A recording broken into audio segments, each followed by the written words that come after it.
রাহুল, তুমি চিন্তা করো না গো, আমি যেখান থেকে পারি টাকা জোগাড় করে ঠিক তোমাকে সুস্থ করে তুলবো। আহা, এ কি করছেন?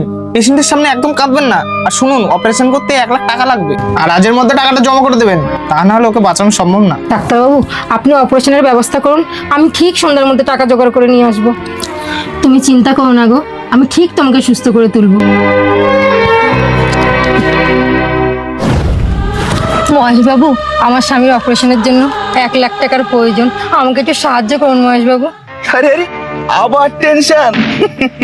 এই ভেগু বলে নাকি? সাহায্য তো করব, কিন্তু তার আগে আমার তো একটা শর্ত মানতে হবে সোনা পাখি। কি শর্ত বলুন? আরে আরে, ভয় পাবার কোনো কারণ নেই, ওই আর কি, আমার সাথে যদি একটা রাত বুঝতেই তো পারছো, তাহলে একের জায়গায় 2 লাখ টাকা পেয়েই যেতে। ছি মহেশবাবু, আপনি এসব কি বলছেন? মানুষের দুর্বলতার সুযোগ নিয়ে আপনি সদ্ব্যবহার করছেন। আরে পাখি, আবার টেনশন করছি। আরে মানুষের সুযোগেই তো মানুষ সদ্ব্যবহার করে, তুমি কি বোঝো না? ছি মহেশবাবু, ছি। আহারে, পাখিটা আবার উড়ে গেল, কবে যে আমার জালে ধরা দেবে সেই ভগবানই জানে। ভগবান, আজ তুমিই বলে দাও, নিজের স্বামীর প্রাণ বাঁচাবো না নিজের সতীত্ব বিক্রি করব? তুমি তো সব জানো, একজন স্ত্রীর কাছে তার স্বামীর সম্মান সব থেকে বড়। রিনা, তুমি আমার জীবনের সবথেকে বড় সম্মান।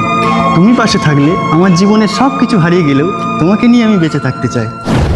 না, আমি আমার সতীত্ব বিক্রি করব না, তার থেকে বড় আমার এই গয়নাগুলো বিক্রি করে আমি আমার স্বামীকে বাঁচাবো।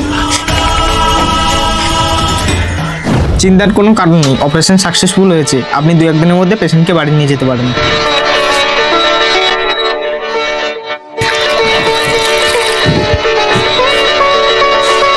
রিনা, তুমি কিভাবে এত টাকা জোগাড় করলে? কেন? তোমার বিশ্বাস আর আমার সতীত্ব আমাকে শক্তি দিয়েছে। হ্যাঁ, ঠিক তাই। আজ আমি হেরে গেলাম তোমার সতীত্বের কাছে। এই নাও তোমার গহনা, আমি ওই দোকান থেকে ছাড়িয়ে নিয়ে এসেছি। মহেশবাবু, আমার সতীত্বের পবিত্রতা আর আমার স্বামীর ভালোবাসা ওকে আমি সুস্থ করে তুলেছি, এটাই আমার সব থেকে বড় জয়। হ্যাঁ, তুমি ঠিকই বলেছো, নারী শক্তি সবচেয়ে বড় শক্তি। যেখানে একজন স্ত্রীর সতীত্ব থাকে, সেখানে অলৌকিক শক্তিও হার মানে। বন্ধুরা, স্ত্রীর সতীত্ব ও ভালোবাসা একজন স্বামীর কাছে তার আশীর্বাদ।